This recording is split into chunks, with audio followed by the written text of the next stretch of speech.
No need to panic. Government to engage U.S. administration on imposed tariffs on exports, VP Jagdeo.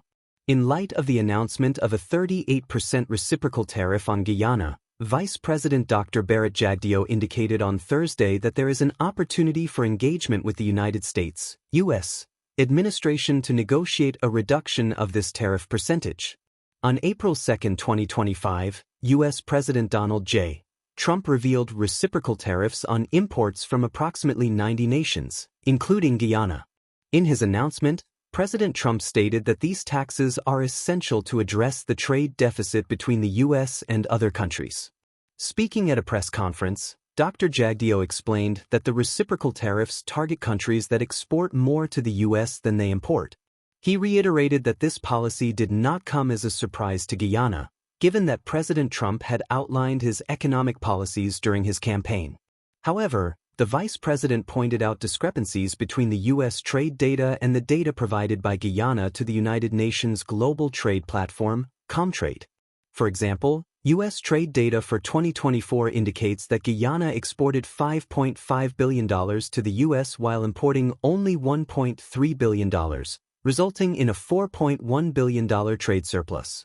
Conversely, Guyana's records show a surplus of $800 million. In light of this discrepancy, Dr. Jagdeo stated that Guyana would seek further clarification from the U.S. There is still room to discuss a lot of these issues with the United States of America, to clarify any differences in the data on which the calculations were made, which hopefully can result in a lower tariff, because the United States has already made it clear that every country in the world will have to pay, he said. The vice president noted that the trade surplus is largely driven by Guyana's oil exports, which have risen since 2020. It's important to mention that ExxonMobil and Hess Corporation, both U.S. oil giants, are the majority stakeholders in petroleum operations in Guyana, meaning that a significant portion of the revenue from these exports ultimately benefits those companies. Dr. Jagdeo asserted that Guyana can make a case for lower tariffs, given the U.S. corporate presence in the country's expanding petroleum sector. We still need to work closely with the U.S. government on the numbers to determine their applicability in our case. Clearly, we would like to point out to the U.S. that we have important data showing that we import far more from them than what is reported, he stated. Support for local businesses. Importantly, Dr. Jagdeo reaffirmed the government's commitment to safeguarding local businesses and jobs while maintaining diplomatic relations with the U.S. administration. We will be meeting with them and working with them to ensure that our businesses can continue to access the U.S. market and other global markets, he confirmed. Politicization.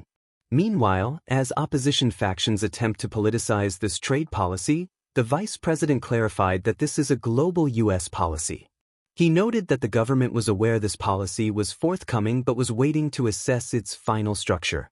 Yes, we have a strong partnership with the U.S. government, but this is part of their strategy to rebalance trade, and it applies to everyone around the world, Dr. Jagdeo emphasized, stressing that there is no need to panic.